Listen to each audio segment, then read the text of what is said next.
Through the early days of May 1945, long-awaited peace began to creep across a war-torn Europe. On May the 2nd, the Soviet Red Army had captured the German capital of Berlin. Then, 2 days later, on May 4th, German armies in northwestern Europe surrendered. And finally, on May 7th, all German forces surrendered unconditionally. The Nazi Third Reich had been conclusively defeated. While victory in Europe was celebrated across the continent the following day of May 8th, in Dublin, the government of the Irish Free State were dealing with a crisis of sorts. News had leaked out that leading Nazis had arrived at Gormanstown military camp north of Dublin on what was being called a mystery plane that had landed a few days earlier on May 5th. As journalists in Dublin demanded answers, the Irish government were suspiciously tight-lipped about the incident. They did confirm that a plane had indeed landed in Ireland from Nazi-occupied Denmark in the early hours of May 5th, just hours before the German garrison in the country surrendered to the Allies. They also confirmed the plane had been carrying 3 men wearing military uniforms and that at least one of them had been a fluent English speaker. However, after this, they refused to provide any further details as to who these men were. While censors in Dublin were quick to control press speculation in newspapers in the Irish Free State, the international press began to print rumours of who these mysterious 3 men were. Initial reports claimed that one of them was the Irish Nazi William Joyce, better known as Lord Haw-Haw, whose story was recently featured on the show. This was followed by speculation that some of the other passengers might have included Hermann Göring, Heinrich Himmler, and even Adolf Hitler himself. Now, in 1945, such claims were by no means conspiracy theories. The Red Army had captured Hitler's bunker on May 2nd, and the Soviet Union's counterintelligence agency, SMERSH, had sealed off the complex. On May 4th, they had found what turned out to be the burned remains of Adolf Hitler, who had died by suicide a few days earlier, but this information would remain a Soviet secret for decades. A British intelligence investigation into Hitler's death by Hugh Trevor Roper would confirm that he had died by suicide on April 30th, but this would only be completed the following November. Therefore, in the early summer of 1945, there was a genuine concern and fear that the Nazi dictator was at large, so claims that he had reached Ireland couldn't be dismissed as impossible. Now, the Irish government in Dublin issued an emphatic denial that Adolf Hitler had been on board the plane. However, when I came across this account, it made me curious about that mystery plane and the 3 men in German military uniforms who had been on board. This podcast reveals the full story and what I found in military archives about that flight.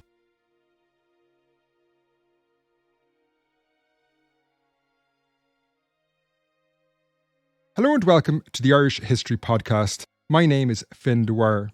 Now, researching episodes of the show takes me down lots of rabbit holes, but today's one is in particular an intriguing account, but not the one I set out to look for when I started this episode. I'm currently making an episode on Irish neutrality and often repeated rumours that the Irish Free State secretly supported the Nazis. In that research, I came across the story that claimed Adolf Hitler had landed in Ireland on May 5th, 1945.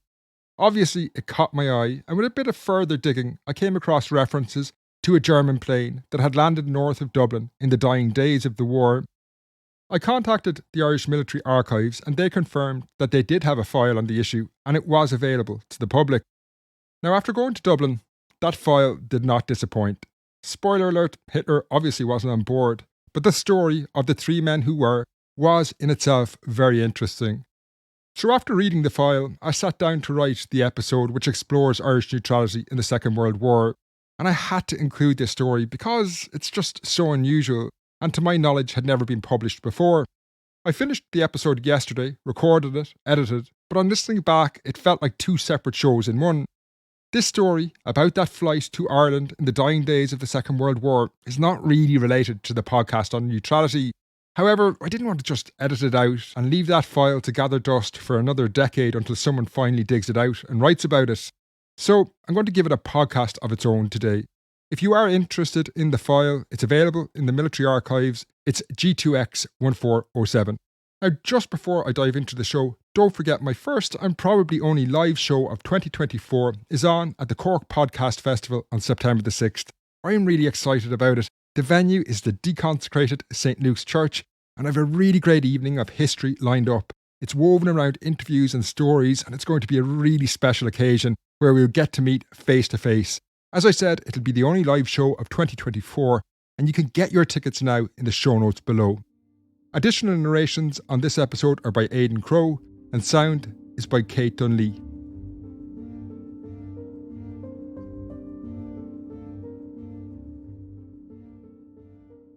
The craft, later described as a mystery plane by the international press, had first appeared in the skies over Gormanstown military camp to the north of Dublin in the early hours of May 5th, 1945. Alerted initially by the sound of its engines, Second Lieutenant Kevin Ryan peered upwards through the pre-dawn darkness looking for movement anywhere in the skies. Now Ryan would quickly identify a plane which he could see was circling the military camp at Gormanstown at about 1,000 feet, but he was unable to identify it or make out any markings given the low light in the morning hours. Logic, however, suggested it was probably an American or British plane which had flown off course and needed to make an emergency landing. This had happened on countless occasions during the war, given there were numerous military air bases in Northern Ireland and to the east in Britain. So as the plane began its descent, Ryan summoned military ambulances and fire crews onto the runway at Gormanstown, anticipating the plane may be in distress. However, as that craft came into view, it was clear there was nothing wrong with it. The pilot was in complete control and had no difficulty bringing the plane down. However, a sense of anxiety rose in Lieutenant Ryan as the model and markings of the plane became clear. It was a German Junker Ju-88, the most famous Axis bomber of the war that had devastated cities across the continent, including Belfast. Now, as it touched down at 5:15 a.m. in the morning, Lieutenant Ryan and the other military personnel had endless questions. How had this plane managed to reach Ireland? American and British air forces were completely dominant across Europe, so this plane had somehow managed to fly directly across Britain without being shot down. A more pertinent question from an Irish perspective was, though, why had these men come to Ireland? What did they want? And perhaps even more relevant, did the Americans, the Soviet Union, or the British militaries want them? When the plane doors opened, 3 men emerged and offered no resistance. As you heard earlier, they were dressed in military uniforms, but in the dawn of that May morning, it was very clear that none of these men were Adolf Hitler. Their military identifications, which were retained by Irish military intelligence and placed in that archive in Dublin, depict 3 relatively young men. The eldest, the pilot, Herbert Giesecke, was 33, while his 2 passengers were in their early 20s. They were immediately detained and brought to the officers' mess at Gormanstown. After they were given some refreshments, an initial interrogation began by Lieutenant Kevin Ryan.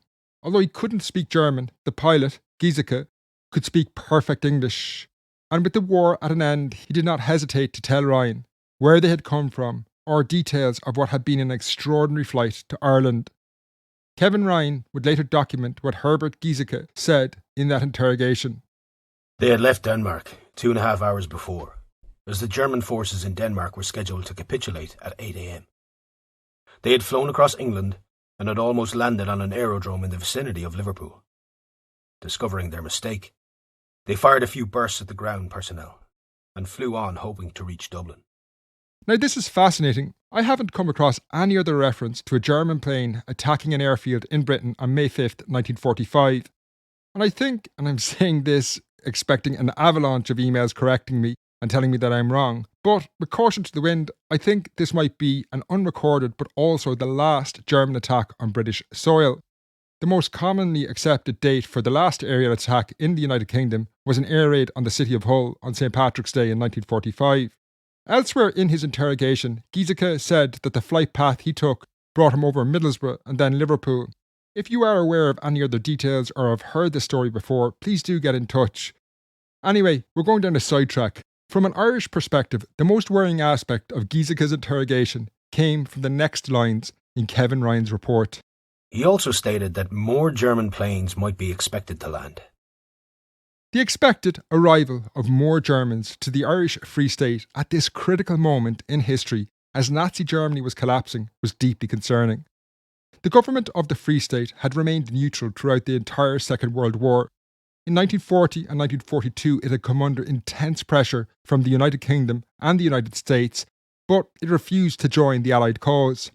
Even when it had been clear in the summer of 1944 that Germany would lose the war, the government in Dublin had remained resolute and unwavering in their outward commitment to neutrality. Now, while I will explore this in greater detail in next week's episode, this did lead to widespread speculation in America and Britain that the Taoiseach, Eamon de Valera, and his government secretly supported the Nazis. Therefore, if large amounts of Germans began to arrive in Ireland at the end of the war, just as the hunt for Nazis was getting underway in Europe, this would, if anything, only confirm these rumours that the government in Dublin were soft on Nazis. Therefore, it was of the utmost importance to find out who these men were and, more importantly, what they wanted. Hurried phone calls were made from Gormanstown to Dublin, and by 8 o'clock, cars carrying two men, William Warnock and Eamon de Butler, had arrived at Gormanstown. These were senior figures representing the Irish government and military, and they had arrived to conduct a more detailed interrogation. William Warnock was a diplomat and had served as the ambassador in Berlin for several years. He had actually been lucky to survive the worst air raid of the war on Berlin in November 1943, when the Irish legation in the city had been destroyed. The other man, Eamon de Butler, was the Deputy Director of Irish Military Intelligence, and throughout the war he had interrogated numerous German spies who had landed in Ireland. Therefore, both men understood and were acutely aware of the political sensitivities of what they were dealing with, and crucially though, they could also speak fluent German. This would allow them to interrogate all three men separately. They began with the 33-year-old Herbert Giesecke. While this was a name neither man recognised, the Berliner would still recount an extraordinary story of his life in the previous years. Eamon de Butler would later submit a report of what Giesecke told him to military intelligence. It reads like an excerpt from a novel. He was an instructor pilot in Greece and piloted transport planes for the attack on Crete in 1941. He went to Syria with arms, but there was only a day or two. He served in Romania and then went to Russia. He was in the Crimea in 1941 to 1942. In 1942 he was shot down behind the Russian lines, and he and two companions travelled about 200 kilometres through the Caucasus to get back to his own line. As remarkable as this war story was, it wasn't a unique experience in the 1940s. There were countless others who had endured similar and even more incredible events during the war. Nor was it really of concern to his Irish interrogators. They needed to know if any of these three figures were of importance and why they had come to Ireland. After interviewing Giesecke, William Warnock and Eamon de Butler interrogated the other passengers, Bernard Krusicina and Horst Schmidt. They backed up Herbert Giesecke's account insofar as they could. But these men had had a more common experience in the war, it might be said. Schmidt had served as a radio operator and navigator. He had been shot down over Germany, and although badly injured, he did return to serve alongside Giesecke and Krusicina. Krusicina, for his part, was actually born in Upper Silesia in Poland, but was ethnically German and had joined and fought for the German army. When the interrogators turned to why these Germans had come to Ireland, the answers were perhaps not as sensational as the events surrounding it, the final days of the Second World War. The trio had been stationed at Grove Air Base in Denmark in the final weeks of the war, but with fuel in short supply, they had seen little action. On May the 4th, German army leaders at Hamburg had surrendered on behalf of all forces in northern Germany, Denmark and Holland. Now, this surrender agreement was due to come into effect at 8 a.m. the following morning. However, the German army was in complete disarray. Even communicating messages to the troops was difficult, and the air crews stationed at Grove Air Base in Denmark only discovered what was happening when they tuned in to the BBC at midnight. Then, an hour later, they heard that Denmark had just declared war on Germany. Now, this raised the possibility that they would be taken captive not by Allied soldiers, but instead by Danish partisans. Now, Herbert Giesecke will claim that he did not want to surrender to partisans because he considered them cowards, but I suspect fear may have been the real reason he sought to avoid the partisans. In previous days, news that Benito Mussolini had been shot dead and then hung upside down by Italian partisans highlighted the summary justice they might face. Giesecke would claim that they had initially tried to fly south to Prague, where German forces were still fighting the Russians. Whether he really did want to do this or not is unclear, but Giesecke claimed bad weather prevented him doing so. Meanwhile, in the early hours of May 5th, military discipline at the base in Denmark began to break down, and officers provided no clear direction or advice about what the troops should do. So finally, around 2:30 in the morning, desperate air crews began to take off in airplanes to escape the surrender that would take place a few hours later. Giesecke was the first pilot to leave the runway, and he assumed others were going to follow him. Now, his decision to fly to the Irish Free State was personal and practical. Weather forecasts predicted good weather that night, which would allow them to make a safe landing. Giesecke also had personal motivations as well. His wife was somewhat coincidentally from Belfast, South Africa, and he hoped to be able to write to her from the Irish Free State, given it had remained neutral.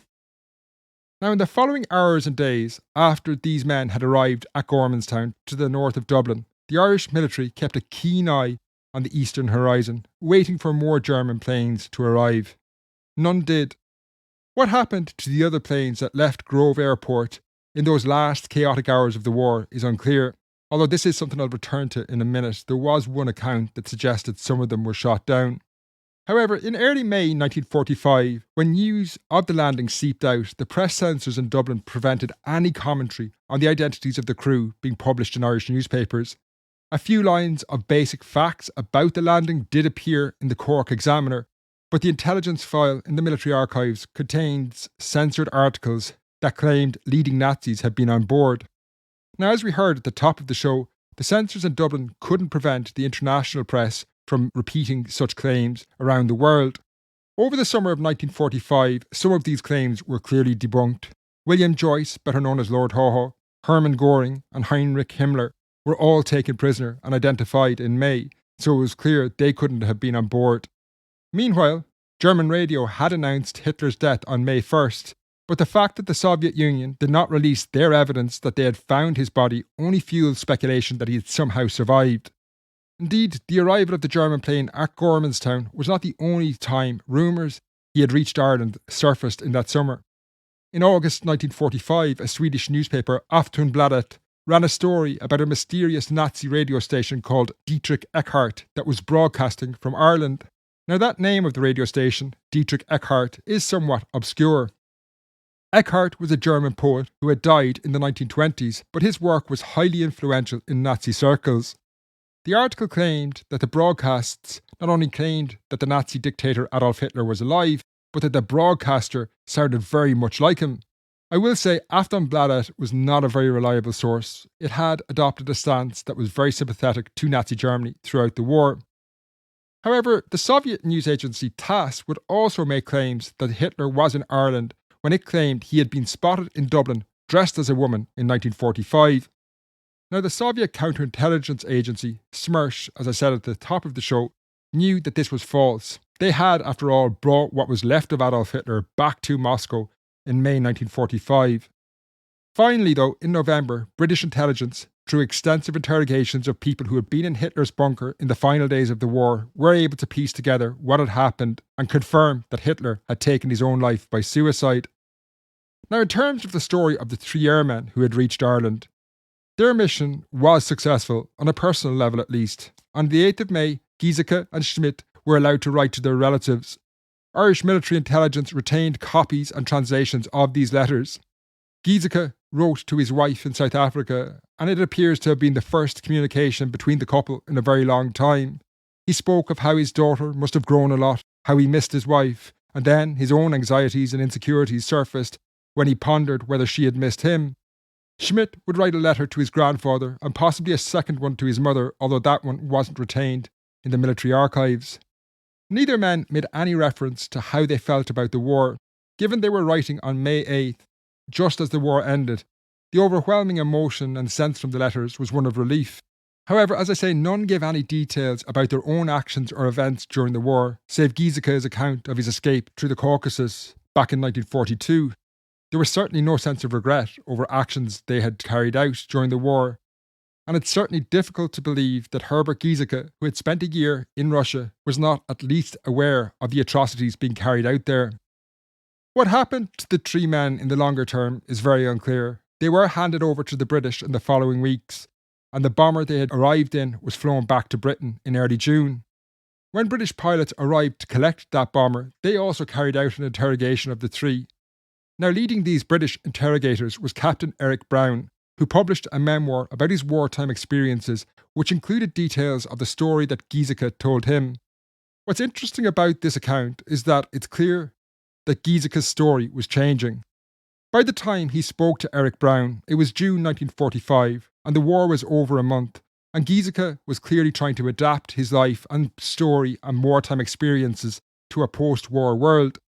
He now claimed that he was almost a victim, and said that he had been born in South Africa and effectively press-ganged into the German army by the Gestapo.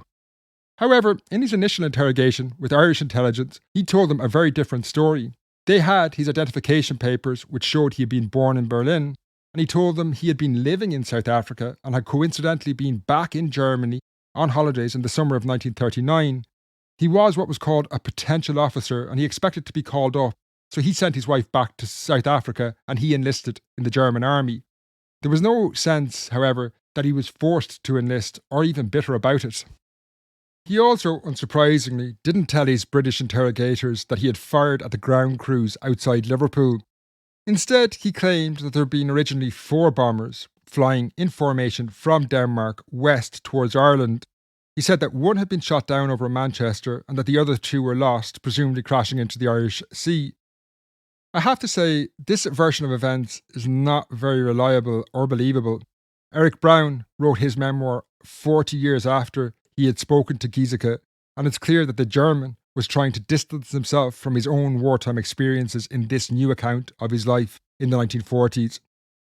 What happened to the 3 of them after they were taken to Britain is unknown. Irish military intelligence closed their file. They had no longer any interest in the 3 men. But I thought this was interesting from the perspective that it was one of the final acts of the Second World War in the Irish Free State at least. However, rumours that the Irish Free State government colluded and collaborated with the Nazis have persisted for decades and are quite commonly repeated today in online discussions about the war.